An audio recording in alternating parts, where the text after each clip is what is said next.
Outsourcing to free up your time, if you have the right mentality, is better than you saving money. For sure. That was such a hard lesson to learn. You're a software company. I didn't learn how to code to save this myself.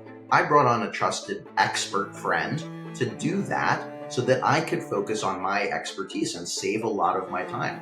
Could I do everything? Sure. Maybe. I don't know. Would I want to? Hell no.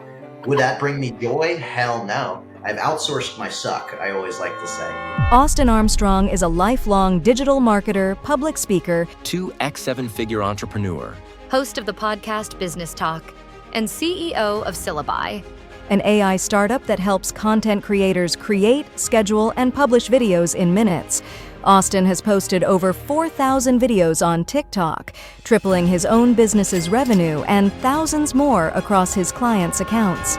There's so many people that think that they buy that one course online and their entire life is going to change. Well, sorry to break it to you, and any guru or anybody that pitches that to you, run. If you're a millionaire, why sell a course? Because they're straight up lying to you, and the reason that they're rich is because they're selling you that false dream. Hey guys, and welcome back to another episode of Financial Mastery Simplified. I am your host, Jax Crider, and today we have Mr. Austin Armstrong.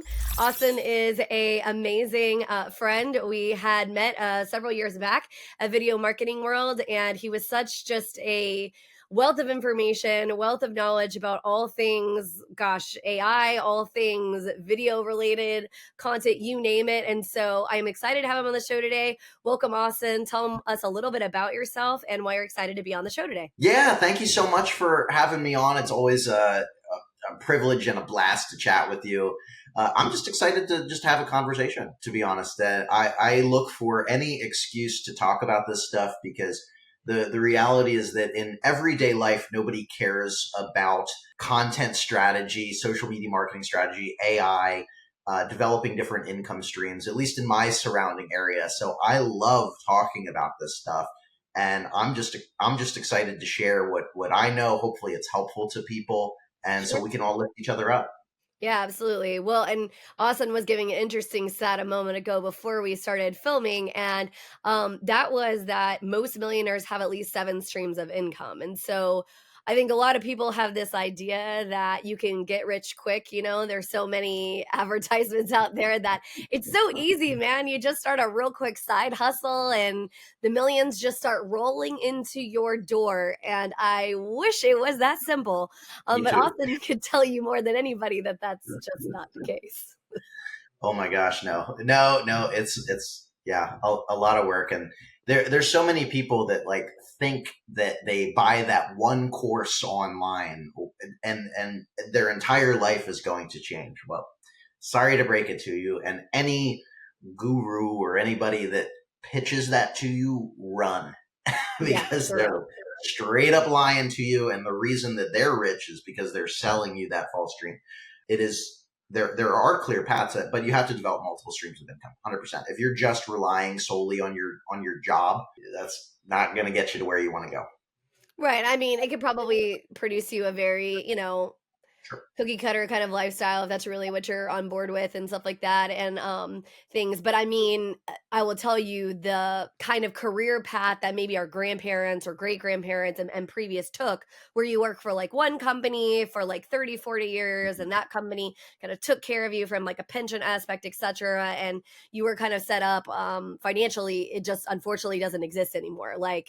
I'll never forget, I had a conversation with my dad and he could not understand why I had moved companies multiple times, in the course of my corporate career, path. And he just could not understand that. And I said, well, unfortunately, companies aren't loyal to you. And that's why we're not loyal to companies anymore. Right. Yeah. You oftentimes find that you can actually start at a company and you're better off leaving that company, going elsewhere, and then coming back to get the kind of dollars that you're valued at, because that company won't give them to you unless you leave and then come back. Totally agree. I don't have a corporate background, but my wife does. And so it's, and she's a MBA, and that's very common in that space, is zigzagging to the top, essentially. Yep. the new job will hire you at a higher position than you previously were, and then vice versa as you're jumping around. And so that, yeah, it's a different way of thinking. I'm only 34. I don't know the older generation's mindset and life path. I'm not going to pretend to be there, but it's changing, and that's the reality of the world that we live in right now. Yeah, for sure. Well, and I mean, with the fact that we haven't seen many income gains for about the better part of about 20 years, it's definitely more of a challenge to be able to outpace how much things are rising in cost and where your income stream is rising. So, if you're not going to zigzag or try to figure out how to climb the corporate ladder at such a pace to be able to make the kind of funds that you want to make, then multiple income streams is probably your better bet. And that's pretty much what we're going to focus on for the most part on this episode. So for those of you who maybe only want to do a just straight corporate job and that's all you're ever interested in, we might not be the episode for you today. However, we are going to talk a little bit about, how you kind of create those income streams and maybe some of the best ways to tap into them. Because right now with the influx of AI, there's never been a better time and an easier time to truly tap into your potential and really explode it if you do it right. Yeah. Yeah. I'm excited to jump in. All right. So kind of tell everybody a little bit more about, because you have a very unique path. First of all, your background, I think, is in like kind of social media in general, advertising, marketing, things like that. But you recently just shut down your marketing agency because you started doing something else full time. So tell us a little bit about what you started to do and why you did it. Yeah, so I have a very untraditional path. I don't even have a college degree, to be honest. I have been doing one thing for the vast majority of my life, and that is social media marketing. October 2024 is we're recording it at the end, not to date this episode, but I've been doing this for 20 years now. I've been doing social media marketing for 20 years straight. Wow. Whenever you do something for a long period of time, it doesn't have to be 20 years, 5 years, 10 years, whatever, you become a specialist. And or at least you should be. At least you should be. If you don't have it figured out after 20 years, I don't know what you've been doing. but yeah, so I have been in social media marketing for 20 years. I've been doing video marketing, specifically organic video marketing, for 11 years. I moved out to California 11 years ago. I started as an unpaid intern at a video marketing agency that specialized in the behavioral health space. So doing YouTube, and to be honest, it was really only YouTube 11 years ago. To do video marketing with like addiction treatment centers and psychologists and therapists and different individuals in that area. And I loved it, and I worked my way up from being an unpaid intern to a paid intern to a part-time employee to a full-time employee to leadership positions. That led me to being head of digital marketing at several like drug and alcohol treatment centers and different mental health organizations. I really love working with that population of experts. About 6 years ago, I started my first company, which was called Socialty Pro, which was an organic social media marketing and SEO agency. Grew that around my personal brand, which in hindsight, I would not have done it that way. Everything we do in life is a lesson. The reason I shut it down, to be honest, is because it wasn't sustainable without my full-time being there to grow the company. It was the vast majority of the clients that were there were really only there to work with me. And it was the only one that could really sell for whatever reason and close the deals. So there's that. I tried, but through those 11 years of working in agency space, I really started to develop proven, repeatable processes for growing online.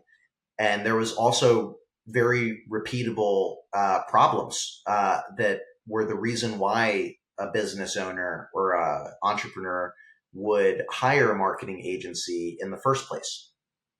And so I came up eventually with the idea to with AI and software to automate and streamline everything at a high level that I was doing at my agency to make it faster, and it's 200 times cheaper per month than what my agency was charging people. And so social media has changed my life. My whole mission is to just provide the tips, tools, and strategies to help change other people's lives as well, as long as they're at least willing to give it a shot. And so almost 2 years ago, it's like a year and 10 months right now, I created a company called Syllabi, syllabi.io, syllaby.io. Which allows you to create, schedule, and publish videos to social media in minutes. You can create about a month's worth of targeted social media videos in a matter of minutes without ever needing to press record. That's what I wanted to do, and we're constantly expanding on that. It has been a blessing. It has been phenomenal. But yeah, that's kind of the last 20 years of my life wrapped up into what I'm doing now. And I've learned a lot along the way. I mean, haven't been so active in social media. There's so many different income streams that you can build from online marketing. Like, we can talk traditional, stuff if you want. Like, I've got a rental property and, different stuff along the lines of that. But the vast majority of my income streams come from online marketing. Well, and I think a lot of people have to understand that marketing is one of the harder things for most people to do. I mean, my business coach tells me all the time that I am lights out one of the best asset creators she's ever seen. So when I create, something like a book or like a lead magnet, for those of you who don't know what a lead magnet is, like something of value. So maybe like a PDF or a course or a video or any of these types of things. I'm super good at creating that content because I have a lot of education, a lot of background. I put a lot of thought and energy into making sure that it's going to land appropriately. I'm great at that. I am not super great at creating those eyeballs. So a lot of people have to understand that this is where, when you are creating your side hustle, first of all, figure out what you're really great at and what you're really passionate about, because you're probably going to do more successfully something you're great at and really passionate about. It's probably why you stayed in it for 20 years, right? Versus definitely. something you're just having to do because it pays the bills or whatever the case may be, right? Your regular 9 to 5 is probably what is paying the bills right now, but you can scale out where you can either replace that income or create just a very, significant side hustle to do that. But a lot of times, like I said, you're going to need some additional pieces. So like, for one reason that I use Syllabi is because I'm not the most proficient at marketing. It's not something that I'm particularly good at. I tease my husband all the time. He's great. I tease him that he's like Mad Men. He's really good at kind of coming up with like really quippy things off the fly. I'm not good at that. Brevity is not my strong suit, as anybody who listens to the podcast knows. That's not really my strong suit. And so, but this is something that I will tell you is, with the power of AI, be it videos like what Austin's doing, via building out some kind of content level on like maybe a book or anything like that. All of these things AI can help assist you with. It's like a weird superpower, if you will. I was actually writing an article, so I'm writing some articles for a women's magazine in the mortgage space, a mortgage women's magazine, and I was asked to write like a series of articles. Super excited. I was like, awesome, I'd love to help.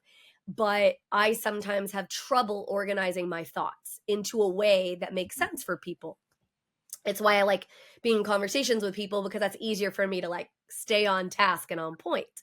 And so I was feeding all this information in the chat last night, and I'm like telling it kind of what I want to say, more or less, like what's the point, my stories and all that stuff. And it succinctly organized like all of the pieces for me. So it's still me. I mean, I was still the one who did all of that piece, that work. But yeah, I mean, so I've just learned over the course of time that anybody can create something, but they have to decide what is going to resonate with them. That's sort of why I created Financial Mastery Simplified to begin with. I feel very strongly that the talking heads in my space, they tell everybody there's only one right way.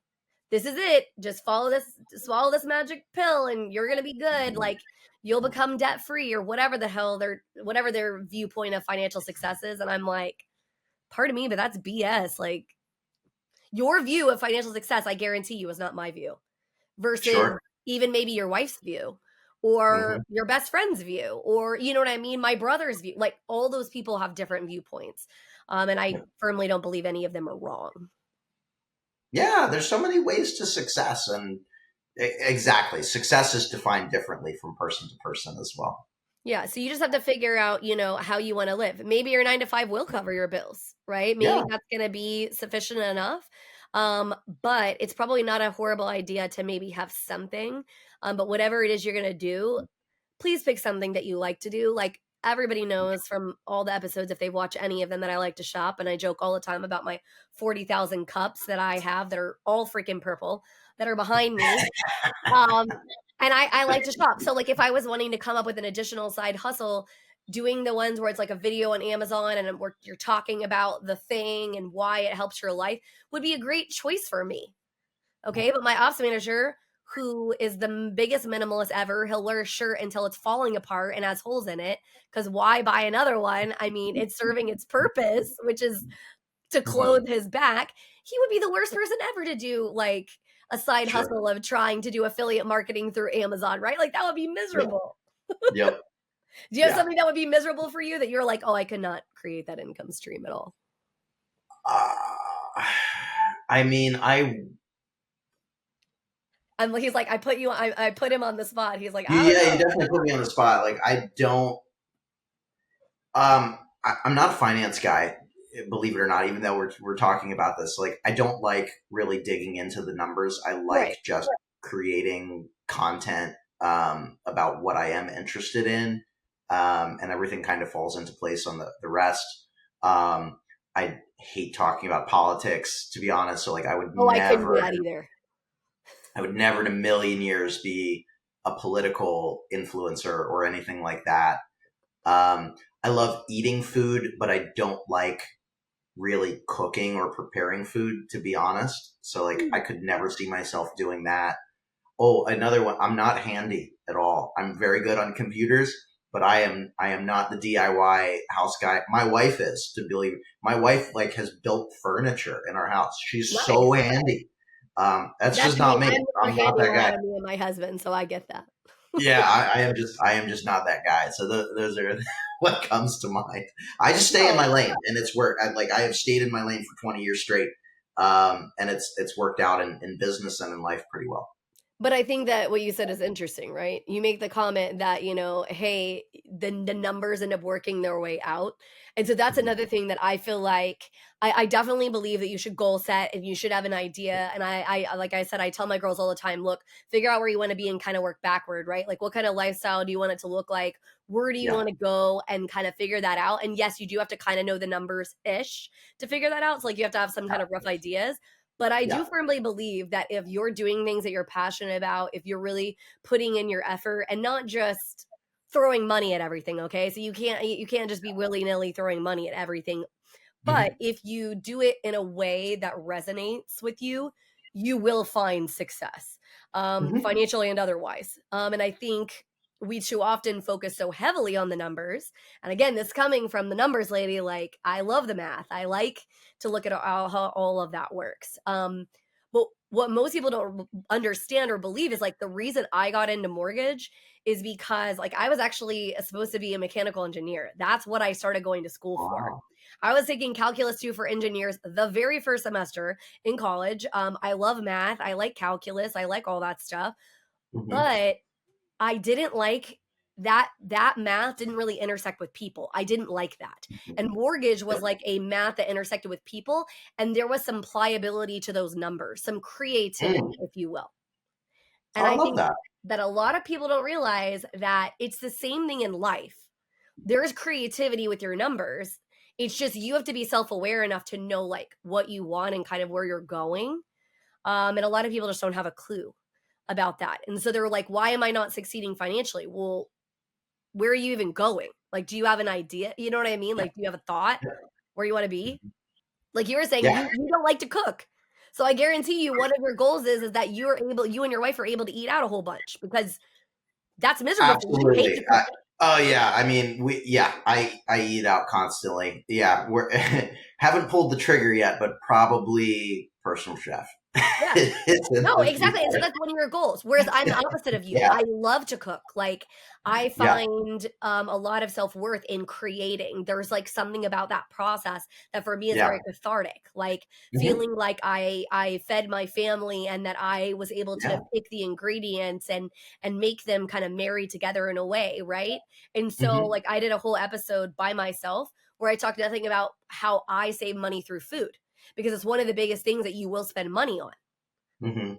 However, if that's not your thing and you're like, hey, this is a goal of mine, like I don't want to do all that, I don't want to cook or whatever, Yeah. maybe you have to do it for a period until you can figure out how to get to your, Yeah, I'm also not materialistic that much. Like, I'm not the Lambo guy. I am not like I don't play video games. I don't like buy expensive watches. Like, I don't just like that stuff. right. I love experiences, and so does my wife as well.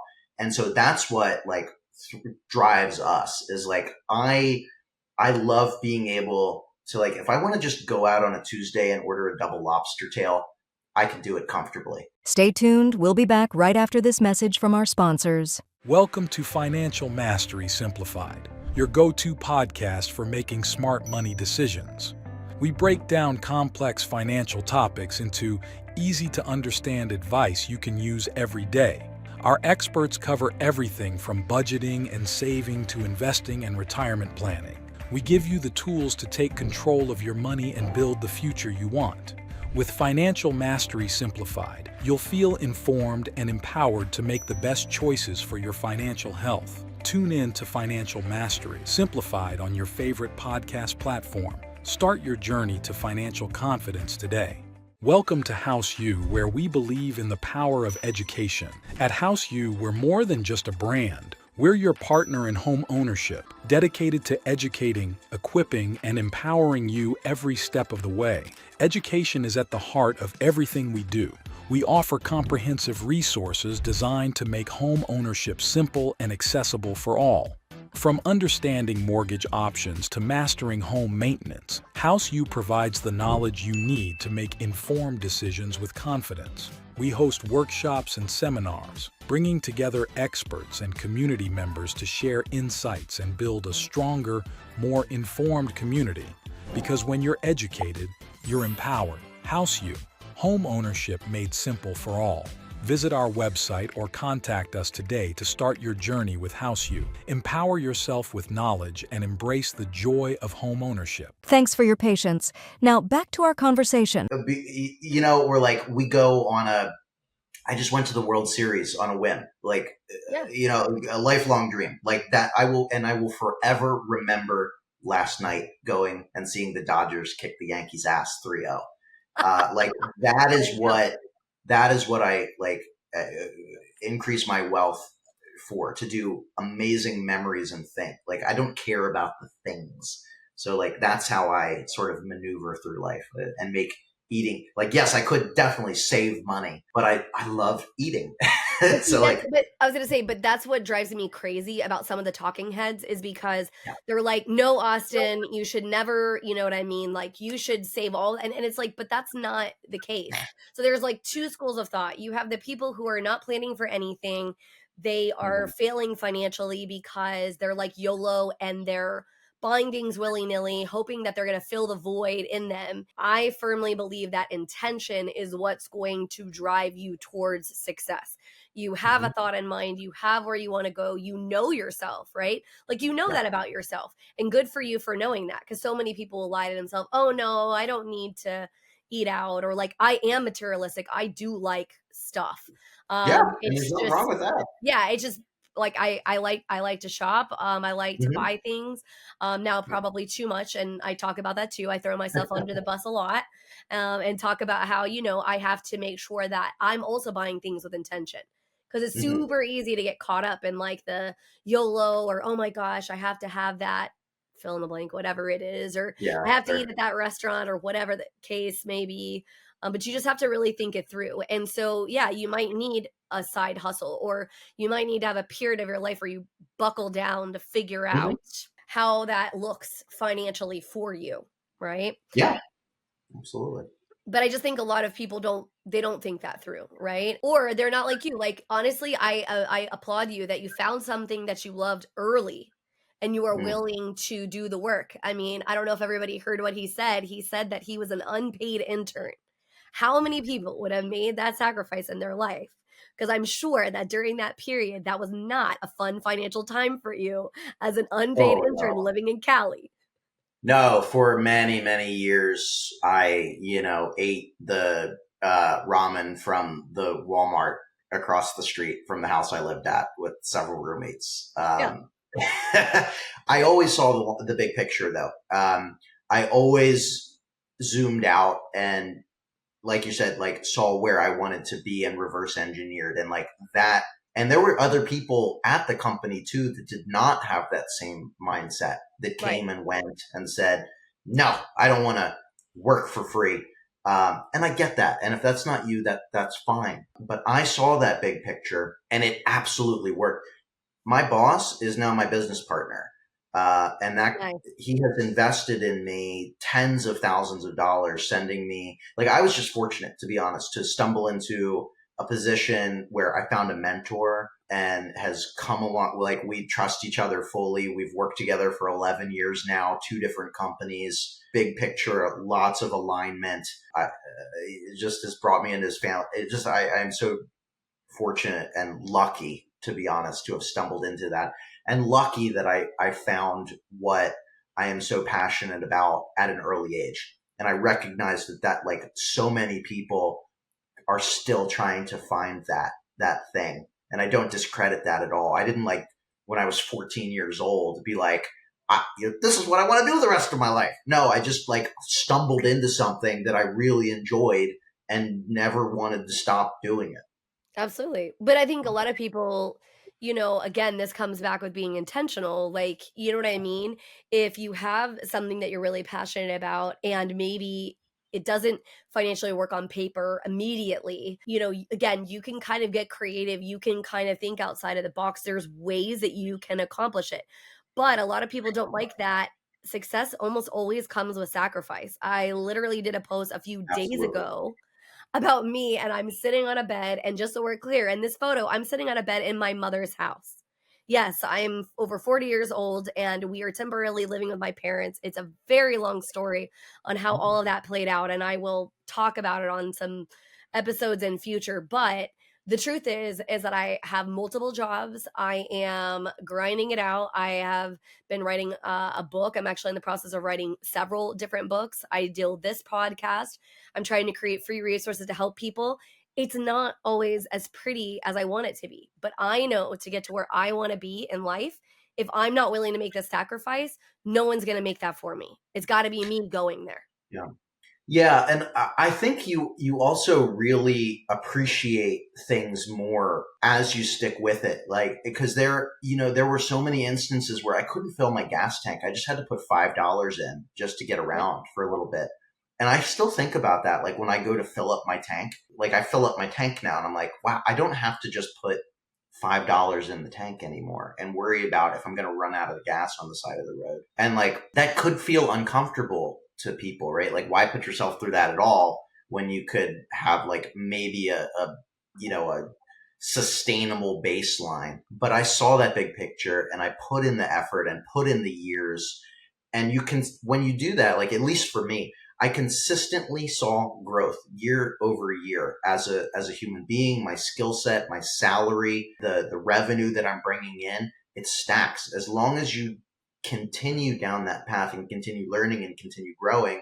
And I also recognize that is my mentality. Like, I'm never this is good enough. I don't think I'll ever be that way. I'm not that person. That's not how my brain works. For some people, it is. Some people want government job, set salary. They know every 6 months they're going to get a 1% raise or whatever, their path is. I don't have kids, which is the other thing too. I can take bigger risks, Sure. as my wife can as well. But like, you appreciate the path. Like, when you get to a certain point, you wake up and you're like, wow, I like a pretty good position. Like, I don't have to worry about this thing that was such a mental concern for me that just gave me anxiety and stress. Can I go out with friends? Like a group of friends would be like, hey, we're all going out to get drinks and hang out for a couple hours. You want to come? And it's like, yeah, I want to come, but I can't Yeah, buy a yeah, beer. yep, yeah. Like there's I'll a be there real drinking water beside you. yeah, That's yeah, it. well, yeah, that's fair. And you do go out, or you just like you nurse that beer for 6 hours or Yeah, it's warm by the time you're done with the yeah, cigarette. yeah. Well, I was Full gonna of say, I think that so many people don't realize that, and I think they see the end, and they're like, "Wow, I want that." yeah. And the truth is that I used to laugh. My mom, when I was a little girl, she would always be, "Jacko, Nicole, have a good attitude. Have a good attitude." And I was like, "Oh my gosh!" And I rolled my eyes every time, like, Mhm. "Mom, what are you talking about? Please stop saying have a good attitude." But she wasn't wrong.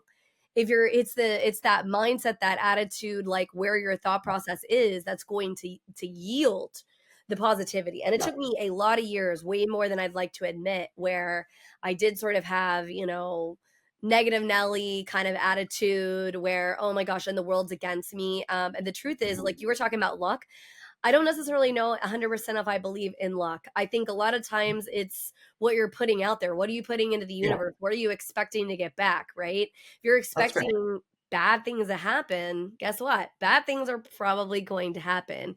You have to Yeah. expect that the world is going to show up in a positive way. And this was something that eluded me for the longest time too. I don't know. Have you ever read the book Who Not How? Ever read that book? No. Awesome book. It's so good, Okay. and it totally I changed my will. viewpoint because I'm such a doer in personality, right? Like, I'm like, nobody else is coming for me. I'm going, whatever, blah, blah, blah.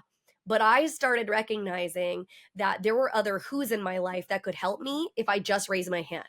Now, I'm not saying that every single person in my life, when I raise my hand, is going to come to my aid. However, I Mm-hmm. can't be afraid to ask for the help. And for years, 100%. decades probably, I didn't ask for help because I was capable, I was smart enough, I was this, I was whatever. The truth is that sometimes you just have to ask for what you want.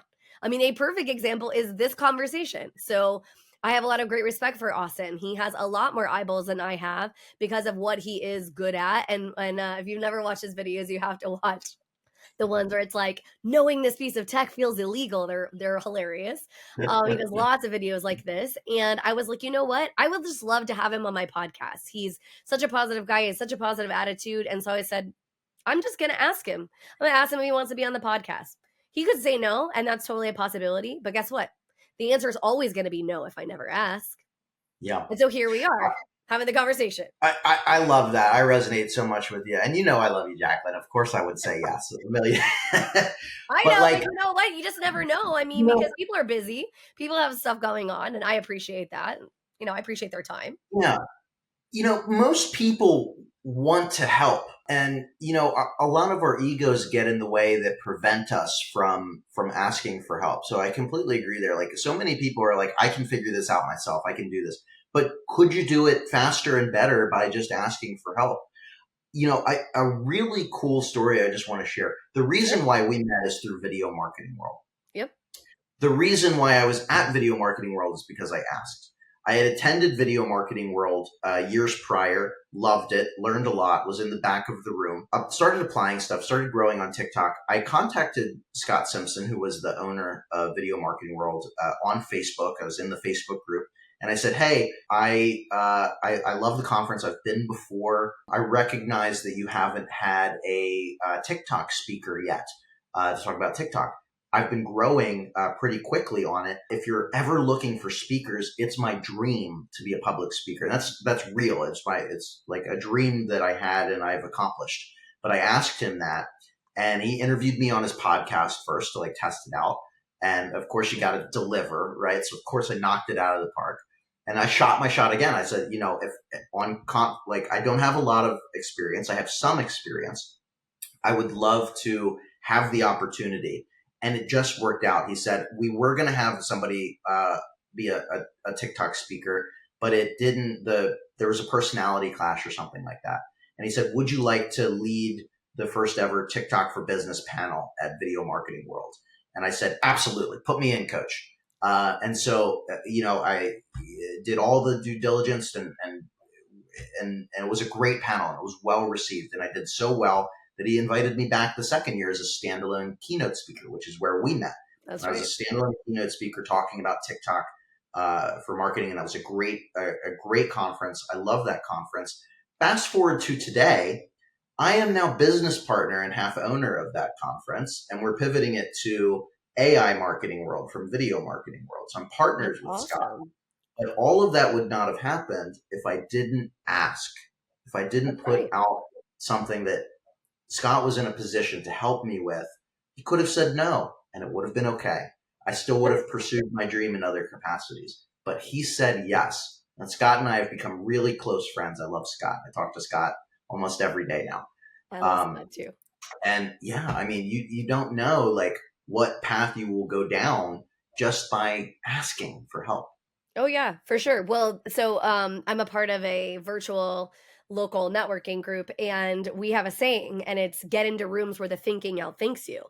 And Love it. honestly, Love that. the first time you ever do that, it is super uncomfortable because you're like, oh, I'm not the smartest person in this room. And let's be real, a little bit for our ego. Sometimes we like to be that, especially if you are a pretty smart person, you like to be kind of the smartest person in the room because there's like a comfort level there, right? That somebody asks you a question, you're not going to look like a moron and you can answer them with confidence. But the truth is that if you're not stretching yourself, right, no matter what kind of position or whatever you have, and no matter what area of your life, personal, professional, I mean, I probably have grown more as a person in about the last 24 months than I've grown in the past 40 years. Just, learning, reading, asking questions, not being afraid to ask for what I want. So I've always asked questions, been curious, but I've never been brave enough to just put myself out there and say, okay, this is what I want. We're having the conversation. And anybody who's watched the very first episode of this podcast with Trevor Houston, which that's why I met him through Video Marketing World. Love Trevor. He was the first person I reached out to when I wanted to start the podcast. I was like, okay, so I want to help people. I have a mission that I want to make financial information available to people and not the typical pay off all of your debt to be debt free. And there's your version of financial success. I believe everybody can be successful in their own way, right? My way doesn't have to look like Austin's way. It doesn't have to look like somebody else's way, right? We can all achieve financial greatness in our own terms. Your life, your terms. I believe that to its fullest. I think I could get that message out in a more effective way doing a podcast. Trevor was the first one who suggested that I should do one. So I just randomly reached out to him. He didn't have to help me. He could have been like, hey, random person I talked to for 30 minutes one time at Video Marketing World several years ago. I don't want to talk to you. And that would have been the end of it. Like you said, that would have been the end of it. It would have been like, left you on red. Right. It's fine. But because I was willing to do that, I started doing this, right? And I also started trying to find guests who want to get their message out, who want to have a stage to speak from, because that's truly what it's all about. So when you're thinking to yourself, can I really start a side hustle or can I really level up my financial game? The answer is yes, but neither Austin or I can tell you what that looks like for you. We can make suggestions. We can tell you how we think would be the best route, the route that we took, but our viewpoints are going to be different than yours. Our path is going to be different from yours. But yes, like I said, you totally have to read that book, Who Not How. I think my mind was just completely blown. I was like, I've been doing this wrong my whole life. I've just been trying to do it myself the whole time. I'm like, oh, wow, that's not how I should have been doing any of this. Yep. I think you're better at asking for who, not how than I ever was. But for me, it was just, it was mind blowing, for sure.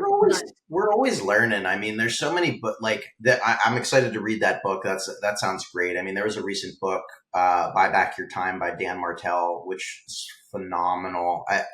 Have you read that one? I know, but I got to mark it down. I'm like, okay, grab my phone, make a list into my list of books. I have a list on my phone of all the books I need to read. That is another book that was just so good. It's like a modern day, better 4-hour work week about just delegating to like it literally buy back your time. Like put a dollar value on how much your time is worth. And if you are worth more or you can make more money than it costs to hire somebody to do that task, do it because your time is your most valuable asset. For So sure. like I have people that, like could I like mow my own lawn and save that? Yes. Or do I pay $75 bi-weekly to somebody to mow my lawn, which I have a huge backyard, which would take me 2 hours to mow the thing every week or every other week or whatever. And I can sit on my computer or I can make a video on my phone that will instantaneously make more than my investment in that. Absolutely. And same thing like email management. Like I used to spend hours and hours in email every day, and so many people listening to this probably do too. Well, I have an assistant that helps manage my emails for me, and I just jump in there like 1 or 2 times a day to like personally respond to stuff. But she manages my emails for me, and like there's so many other things like. Like I said at the beginning, like I don't like the financial side of business. So I have Sure. trusted people that do that side of the business for me. And same thing on the technical side. We're a software company. I didn't learn how to code to save this myself. I brought on a trusted expert friend to do that so that I could focus on my expertise and save a lot of my time. Could I do everything? Sure. Maybe. I don't know. Would I want to? Hell no. Would that bring me joy? Hell no. I've through stuff like this, like crafted a life. Like I love what I do every single day because I have given the stuff that I've outsourced my suck. I always like to say things I suck at, things I don't want to do, That's a good way to mental say it. capacity. And it's, you have to find those trusted people. But like, that's another important thing that was such a hard lesson for me too, because I didn't grow up in a wealthy family. I am like a first generation entrepreneur from like three generations out. So that was a hard lesson. Rich Dad, Poor Dad, like another great book. Like I had to learn the hard way that by outsourcing to free up your time, if you have the right mentality, is better than you saving money. For sure. That was such a hard lesson to learn. Oh no, it is. Most people don't want to learn it. The hard part too is that because again, if you are pretty capable of doing a lot of things, you just tell yourself, well, I shouldn't pay somebody else to do that. And it's not true. Actually, you probably should. If it doesn't bring you joy, if it's not something that you are inherently good at or whatever, like for you said that that's financials and numbers is not exactly what you want to do. Well, you could probably get yourself in a world of hurt. You're better off, you know what I mean? Having somebody else do it so that you don't accidentally mess it up. I mean, there's things like that it's the same for me, right? And so I think a lot of times, people just they haven't thought that all the way through as well. Maybe at the beginning you have to do a lot of things to kind of get to that piece, and then but literally you should be already making a list of the things that when you can afford to offload them, hey, here's where it is. And we've literally never lived in a time, never, where there's so many resources for so reasonable a price to be able to help you with things, right? Absolutely. I mean, you have people that are in all other countries that you can hire for not a lot of money to do all kinds of things from an electronic aspect, right? Checking your emails, my end game, the reason I did not do video for the longest, you're gonna laugh so hard at me, I didn't want to edit them. I was like, hell no, I'm not going to edit these videos. I'm not going to sit here for hours and edit videos. I'm just not going to do it. This looks like misery to me. I'm not doing it. And so I have a video editor. He is my non-negotiable. I will not do video if Wamel's not going to edit them because I'm just not going to do it. That's just not going to happen. That was a hard one for me to hand off, which I've handed off in the last couple of months because I do like video editing. And I do like my content creation, but I really not your highest and best use. What? Not your highest and best use. Yeah. So I like the creative process. I like shooting a video and editing it in CapCut or InShot or apps I use on my phone. And I always did video editing on Adobe Premiere. But like again, that book, Buy Back Your Time. What that book had me do was really log my days. So I spent like a month or 3 weeks or a month or something like that. Like every task that I did on a daily basis, I wrote it down and how much time it took me. Like if I check my emails for 30 minutes, I lock that down. Like how long does it take me to actually record, edit, and publish a video, and like all of these things. And so that's one that like now I have a girl overseas that I paid $10 a video. It takes me about 30 minutes to edit one of my short form videos. Every video that I create now, I can have her do it for $10. I value my time at much higher than $10. So I can do Yes. more to earn more income while that aspect is taken care of. And I like the Gary Vee approach as well, as something I learned from Gary Vee, that like he loves to be hands-on and I want to be hands-on. So like I can skip the middle, which is editing, but I still publish. Like I don't, that's my hand on the pulse. I love that creative process. Like I'm still researching and coming up with ideas. I will record it, send it off to edit. I get it back, and then I actually publish the content, and that saves me like I think I calculated like an extra 5+ hours a week, and that is a lot of extra time that I can allocate towards growing my business and doing other things that I love. Taking a longer lunch break for my mental health, or impromptu, walk with my wife and my dog. Like it just gives you more freedom to do things that you enjoy, and that sometimes making more money, but it's also just more freedom too. Oh no. Well, I was gonna say my goal with Financial Mastery Simplified wasn't so that everybody in this who listens makes so much money that they never, whatever. It's just for them to find their path, right? To live life with intention, to live it on their terms. Like for me, it's like I have free resources about the budgeting. The budgeting tool is not to say, oh, Austin, for shame on you, you spent $30 on your lunch or whatever. It's to get you to realize, where's your money going? Do you know? Are you good with it? Do we need to make shifts, right? Do you maybe need to buckle down for a minute to get yourself to the next level? So then $30 on lunch is no big deal. Like who cares about $30? You know what I mean? Like what does that look like for you? Because to me, it doesn't make a difference to me. I mean, I've always, and I've always been so different in mortgage in that respect. Like people would come to me and we would talk through everything. And then they'd be like, I'm not ready yet. I want to rent a house for a little while longer, whatever. And then I'll come back. Okay. If they'll ask me, if I should do it now, I mean, I'll give them the financial reasons that it probably does behoove them to do it. But if they say, hey, that's not where I'm at right now, okay, that's fine. Like, you're not going to hurt my feelings. Like, a lot of people would try to force you to do a loan, but that's just not my style. I'm not trying to force you to do something that you're not going to be happy with.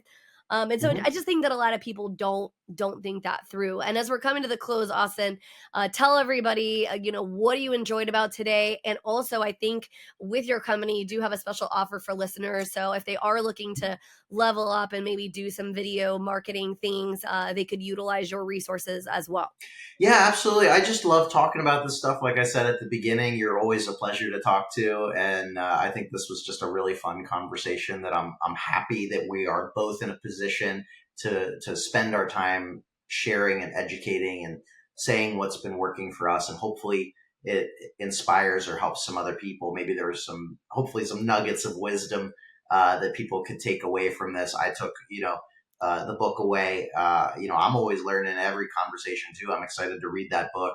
And yeah, if anyone wants to try Syllabi, so again, Syllabi is a AI powered software tool that allows you to find the best topics that your customers are searching for online. It will write video scripts for you.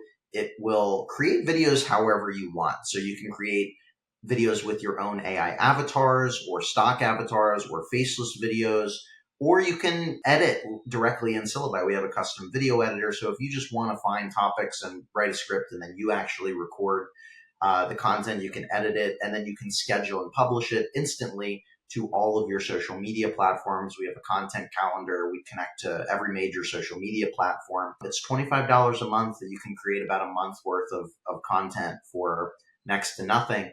And if you want it even cheaper than that, if you use the code CHALLENGE, it'll save 25% on the first month of any monthly plan or any annual plan. The annual plans are already discounted. So if you want the lowest rate ever, use Challenge on an annual plan. And we're very built in public. We have a very rich community as well. So you can come on, like Syllabi Content Creators is our Facebook group. We have a Discord community. Syllabi is built by creators for creators. So if you try it out, you test it, you love it, or there's a feature you really wish you would that we would add, like Jacqueline has told me over the last year. I've given some features before. That like, please fix this, or I wish it had this, and like, yeah, we've got your back.